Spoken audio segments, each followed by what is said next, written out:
I would love to say that I did it from a place of empowerment. I did it from a place of complete full on fear, but feeling like I didn't have much choice because as much as I had tried to exercise my own choices in that corporate environment, I never seemed to be able to make my voice, my needs heard in the way that they needed to be. And so it was from that place of being kind of backed up against a wall that I mean, I say I leapt, but I really feel like I just kind of fell out of a window. And I was lucky enough to have the support of my then husband. We've long since divorced, but my then husband, who, against his better judgment, was able to, support us financially until whatever my next step was going to be came to pass. But when you kind of peel away at those answers, fear of change, fear of the unknown, fear of not succeeding by whatever definition they use, fear of being ridiculed, fear of being judged. There's so many deep layers to this, but it all comes back to how we perceive ourselves. But then beyond that, there's also the behavior piece. So in addition to asking people, hey, what's holding you back? What are you afraid of? I really wanted to understand, how do you feel when you say you feel stuck, and what do you do about it? And though there were so many common threads through those answers, I mean, the responses that jumped out were people feeling like, I'm going to withdraw, I'm going to isolate, I'm going to procrastinate, I'm just going to sit and cry. But essentially it was, I'm not going to do anything.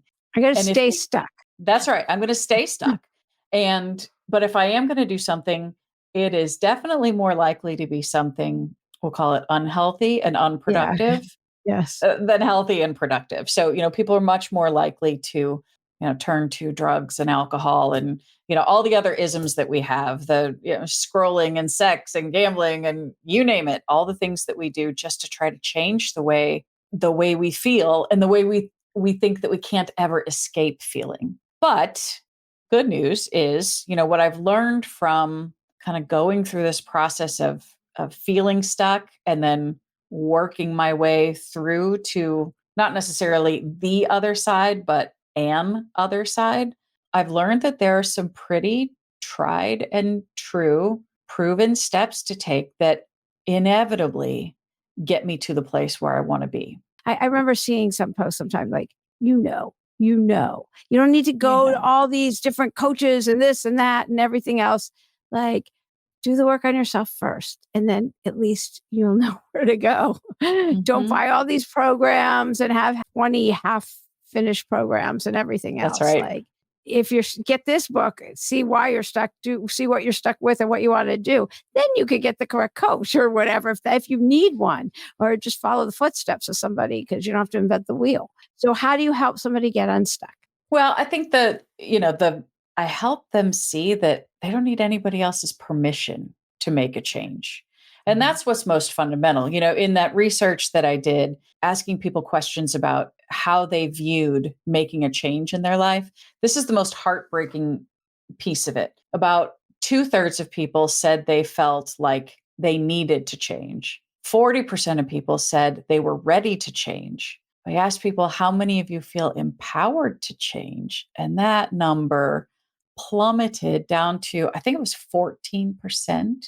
I don't know about you, Lauren, but I have certainly spent a lot of time in my life making decisions based on what I thought other people wanted me to do.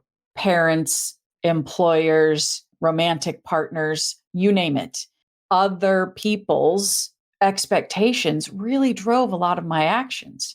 But once I realized that other people's expectations aren't something that need to guide my life, that opened a whole new horizon for me in so many of the big changes that I've made. And as I talk with people in the workshops and the retreats that I lead, that's where they begin to see the most opportunity for freedom, is when they reclaim the power of, well, how do I feel? And what do I want to do? So that's really I think that's the first set of questions where I help people begin their thought process is, how do you feel? What do you need?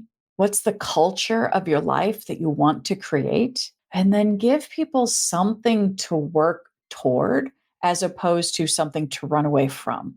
So Yeah. often we feel like, oh God, it's like, I'm so stuck and I hate this and I hate that and my job sucks and I'm ready to leave my marriage. And, I've got to blow everything up. I've got to Thelma and Louise my way to freedom. When the truth is, if we just shift the ownership of our own lives back where it belongs to us, that path to freedom gets a whole lot easier to walk. Oh, absolutely. We used to, I mean, I work from home now, but we used to meditate at my law practice. Wasn't required. Mhm. It's like, no, everyone has time. You'll see. The rest of your day will be so much more productive. We just come and sit and That's right. breathe. That's Well, right. in the afternoons, and everyone felt great afterwards. They're like, no, I don't have time today. And it's my practice. It's not like the boss is going to get mad. Like it's my suggestion. So it's an amazing thing that like, come on, let's just do 20 minutes today. Like, Yeah. Yeah. come on. And so fast Yeah. forward, 20 years, I never could have envisioned that it would be, a professional, like a legitimate professional endeavor to try to open people's eyes to their own inner stardust and help them feel empowered to make choices from the place of their soul rather than choices from the place of their ego brain, right? Who would have thought that was a job opportunity? Yeah, right? And here you are with this huge community. And I don't know if it's open to everyone. If anybody's listening, Becky has these open circle get unstuck, I guess it is. Every Wednesday, just go to our website. We have links for everything of yours. And you have so much to offer. And which is really beautiful that and you can learn all about these. And yeah, you have a huge community. But well, how did you break free from your own self-limiting beliefs?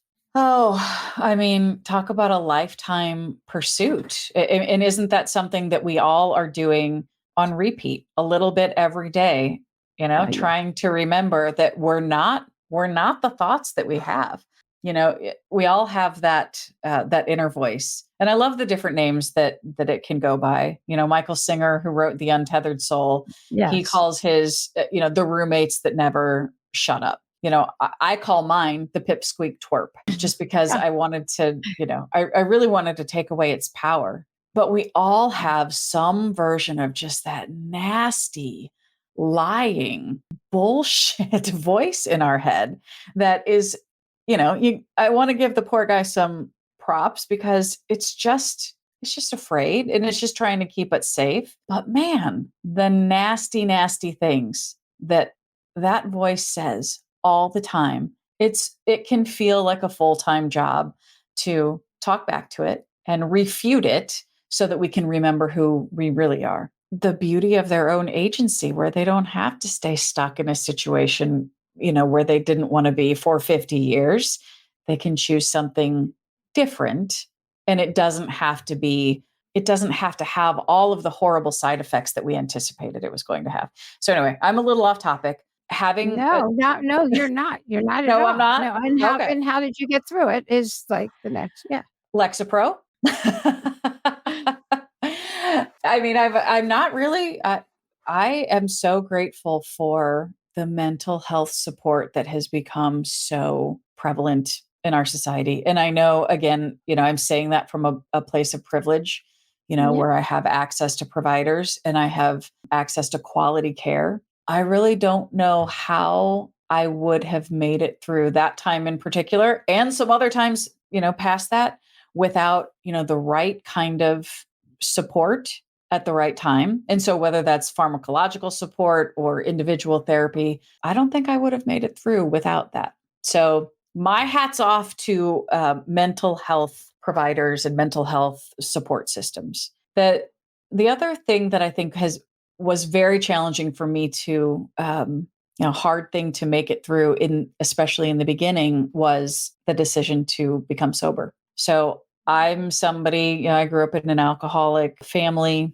I started drinking at a very young age. I knew for many, many, many years that I did not have a handle on my drinking. My drinking had a handle on me for sure. I look back on that time now from, a vantage point that's 10 years later in time.